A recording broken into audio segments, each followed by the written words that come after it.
e quando Lúcifer cai, porque o Lúcifer é um programador que estava junto com Deus também programando, entendeu? Por isso que em algumas sociedades e grupos ele é chamado de o grande arquiteto do universo. Só que eu costumo dizer que o arquiteto não é o dono da obra, ele é contratado pelo dono da obra para fazer o projeto arquitetônico, né? Precisou ser programado. Não só o DNA, mas o próprio universo como um todo. Né? A realidade como tal, as regras da física, as proporções da física quântica, as regrinhas, né, do mundo subatômico, elas foram estabelecidas antes para que esse sistema pudesse rodar depois. Aleatoriamente é impossível isso acontecer. A probabilidade é 10 vezes a menos 1 bilhão. Repete essa aí. Teve uma base construída para o resto rodar em cima? Isso, claro, teve que ter, pô. O mundo só... Sem espaço e tempo não tem um universo. Tá. Então o espaço e tempo teve que ser estabelecido antes. Né? Sem as proporções matemáticas geométricas, não tem espaço. Por isso que a geometria é tão importante para a física quântica. Você vai estudar supersimetria e tal. Por quê? Todas essas proporções geométricas, elas existem antes para garantir que o universo consiga funcionar, entendeu? A lei da termodinâmica e por aí vai, isso tem que vir antes. Então, tem um pré-requisito para o universo rodar e tem um pré-requisito para a vida existir. E isso é uma programação. Essa é, eu tô falando, minha leitura, minha interpretação. E a gente posso estar errado. Não, eu tô falando para quem tá ouvindo, não achar que eu tô dando aulinha. Tá bom. Eu tô falando a minha opinião, cada um tem a sua, é igual nariz e glúteo. Tem a minha, pô. Ou que... Tá bom.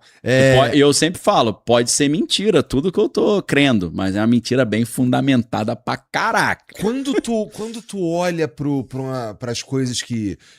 pro Artemis, por exemplo. Sei. E pra coisas mais incríveis, como o James Webb. Tá bom. E pra vastidão do universo. Sim. E pro buraco negro, que talvez seja a coisa mais... estranha. Que a gente já teve notícia, né? Existem defeitos no universo? Um buraco negro é um defeito? Não, defeito eu quero dizer... mas desordem. Deus errou? O caos. Não. Não é que ele errou, mas... Deus tá prestando atenção só em nós? Não, é porque quando o homem peca, isso gera um fork na programação. E a programação começa a ser demolida, degradada. Você vai começando a destruir o código, entendeu?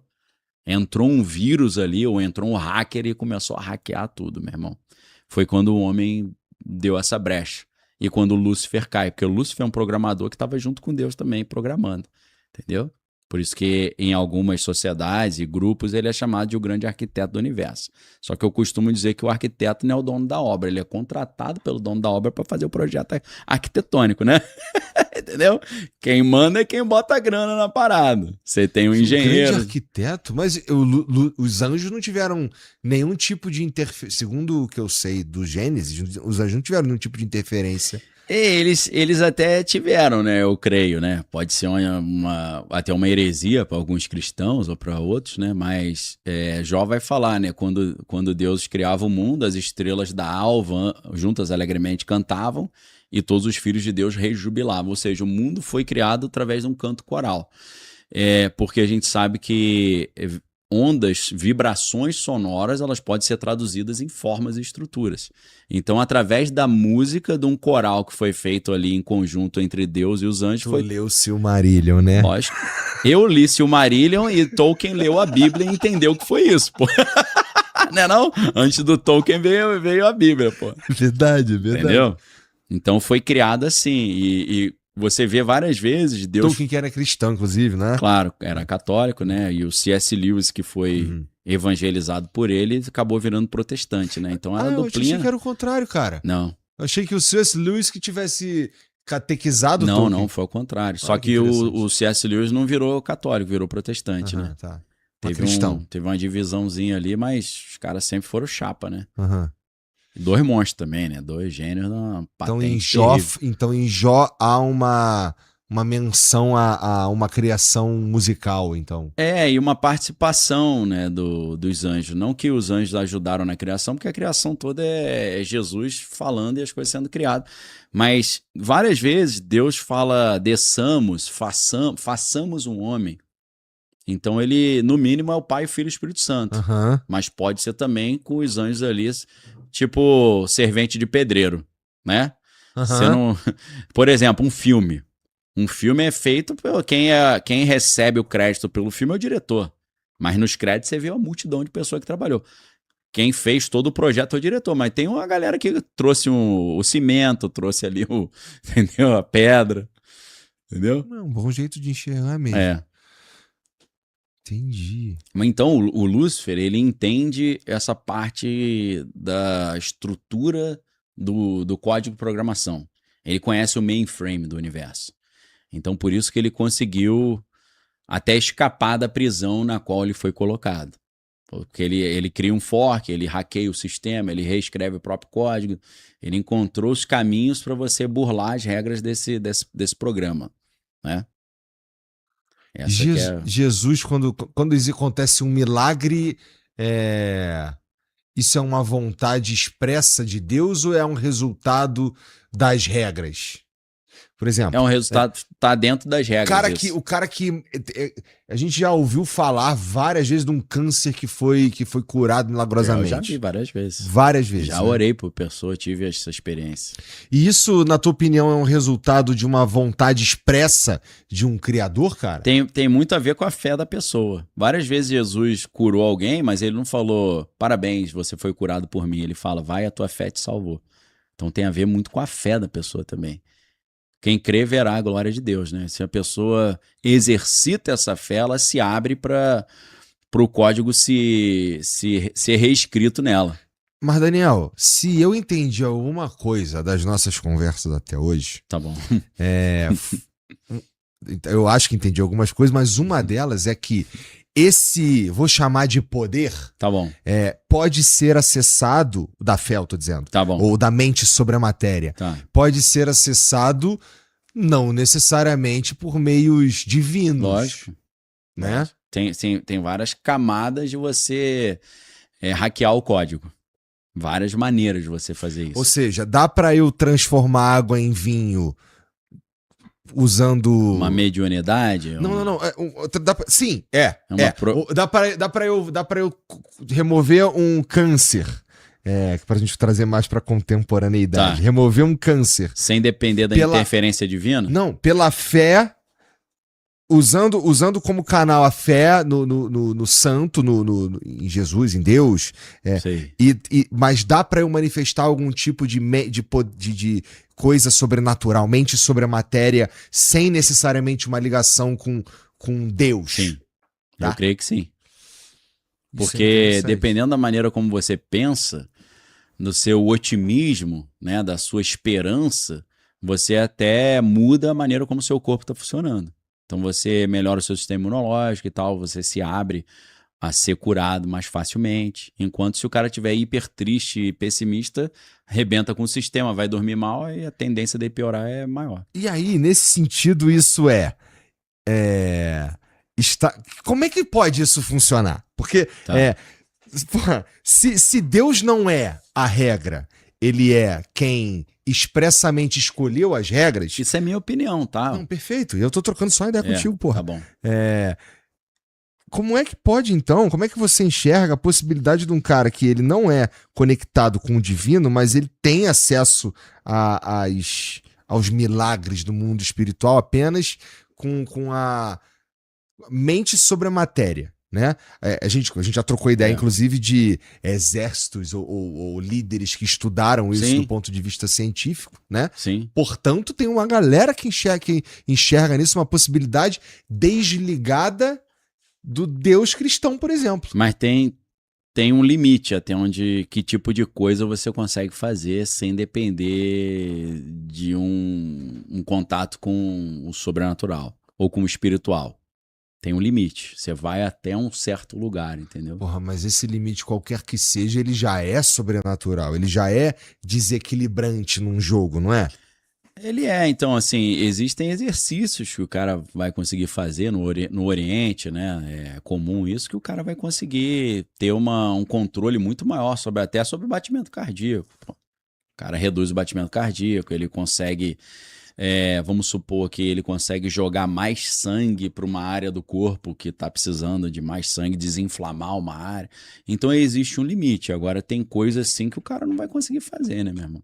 Porra, mas isso aí já é sensacional. Já é legal pra caramba. Agora, vamos supor que hoje tem estudos da Universidade de Princeton que diz que os cérebros se conectam Aham. e através dessa conexão eu consigo acessar seu pensamento e de repente eu te falo uma parada que ninguém sabe. Que só você sabe porque o meu cérebro conectou com o teu. Então, até aí você não tá meio que dependendo de Deus pra fazer Aham. isso. Nem dos anjos, dos demônios. Sim, né? sim. Verdade. E aí a gente. Isso daí tem a ver com aquela lenda da glândula pineal? Também, mas a pineal já é mais a conexão do corpo com o espírito. A gente já tá indo mais pra você subir de nível, entendeu? É tipo assim, cara, eu posso andar daqui até o Rio de Janeiro, mas andando daqui até o Rio de Janeiro eu não vou conseguir fazer isso em 4 horas. 4 horas eu teria que usar uma tecnologia, Aham. que é um avião, um carro, uma Aham. moto. No espiritual vai assim também. Tem coisa que não dá pra fazer sem você subir esse nível. Entendeu? Tá. E para subir esse nível. Cara, Aí ó, são outros exercícios espirituais que você tem que fazer. as coisas têm preço Tudo no tem mundo preço. espiritual? Tudo tem preço. Tudo. Tá bom. Tudo. É um comércio ferrenho. Tem máfia, tem corrupção, tem maracutaia, tem tudo. Gambiarra, enganação, puxada de tapete, facada nas costas. Tem gente que tem coisa boa, que o cara entrega a vida pra salvar o outro sem precisar fazer isso. Tem tudo que tem aqui tem lá, meu irmão. Até tigrinho deve ter lá, né? Mas se ele. Não, por isso eu quero dizer assim, ó. Você, como um pastor, tu vai Tá. falar assim: Jesus pagou. Aí você já percebeu que eu sou um pastor meio um pouco diferente do Sim, do sim, resto, mas né? eu falo a doutrina cristã prevê que o sangue de Cristo pagou pelos nossos pecados e se pela fé como é que é? Não lembro. Quem crê e for batizado será salvo, quem não crê tem será condenado. Tem aquele outro que é. A salvação é pela graça por meio da fé, não vem tem de um vós. outro que é assim: Deus em primeiro lugar e todas as outras coisas serão acrescentadas. Um bagulho Buscar assim. primeiro o reino de Deus e a Isso. sua justiça, e as demais coisas serão acrescentadas. Então, nesse sentido, buscar primeiro o reino de Deus E a sua sua justiça e todas as coisas serão acrescentadas, me parece que o preço tá, de certa forma, pago, que é seguir essa doutrina O preço da salvação, da Jesus salvação, Jesus já pagou. Tá não sei o pago. quê. E aí, se De tudo outras tem, coisas, não. se tudo tem um preço, Tudo. No mundo espiritual. isso, no mundo espiritual, É. se tudo tem um preço no mundo espiritual, E a moeda é o sangue, geralmente. Ou a vida. amor, Jesus pagou com sangue e com a vida dele. o que exatamente Jesus pagou? Vamos Sim. lá. Eu posso fazer. O que eu posso fazer tipo, com o crédito que Jesus me deu? Eu posso fazer. Que tipo de vacilo. Não é bem essa palavra, caralho. Desculpa, Deus. Deixa eu pensar. Jesus morreu pra me salvar. Sim. Pra eu ser salvo pelo sacrifício de Quer Jesus. dizer, eu não sei se ele morreu pra te salvar, não, hein? Ah, é? Nem pra me salvar. Porque tem um versículo que fala: Jesus morreu para a salvação de muitos. Não foi de todos. Ou seja. Na verdade, não, na verdade, pode ser interpretado assim: ele morreu para salvar todo mundo, mas nem todo mundo vai querer. Desculpa Entendo. te interromper aí. Não, mas aí, então, se isso tá pago, e o cara que ele não tá nessa parada, mas ele tá, por exemplo, ele quer o cara que tá na igreja aí, ele quer um Sim. resultado financeiro, por exemplo, Tá. ou um resultado de alguma coisa, ele vai lá com muita fé e ele ora pra se Legal. curar de uma doença, não sei o quê. Sei. E qual é o preço que um cara que não tá não acredita em uma parada dessa, paga quando ele consegue, por meio do mundo espiritual, ainda que sem saber, algum tipo Ele de paga coisa nesse antes, né? sentido? Ele paga para conseguir, né? Então esse cara, geralmente, vamos supor que tem gente que nunca teve contato com Deus, mas recebe uma oração e é curado. Aham. É porque Deus está dando um crédito antecipado para ele. Mas geralmente, o que acontece? O cara ele vai orar, ele vai jejuar, ele vai se consagrar, ele vai ler a Bíblia, ele vai andar com pessoas que são pessoas que creem no sobrenatural, ele vai ver o sobrenatural. Melhor maneira, inclusive, de você ver as coisas, você andar com a galera que vê as coisas, porque aquilo ali, as coisas que antes você achava impossíveis são normais no cotidiano da galera, então facilita muito. Então, assim, o cara vai se consagrar. ele vai tornar a vida dele, a alma dele, o corpo, a alma e o espírito mais abertos à ação de Deus. Entendeu? E o inimigo tendo menos controle sobre a vida desse cara. Nesse momento, o cara tá muito mais propício a ter esse tipo de benefício, porque ele já pagou o preço da santificação. Sem santificação, ninguém verá a glória de Deus. Entendeu? Hebreus 12:14. Segui a paz com todos e a santificação, sem a qual ninguém verá o Senhor. Então, não pode você ter ódio no coração, você ter amargura, você ficar desejando o mal dos outros, entendeu? Só falando coisa negativa, para baixo. Isso tudo são brechas que dão acesso ao inimigo a agir na tua vida. Aí vai trazer depressão, doença, destruição da família, do casamento, das finanças e tal. E vai ficar te sugando como um sanguessuga até a hora que você morrer, ele foi pular pro próximo trouxa que der lugar para ele. Tu acha... Vamos lá. Existe um conhecimento por trás... Notícia urgente. Você ainda não deixou um like, comentou e se inscreveu. Isso é uma vergonha.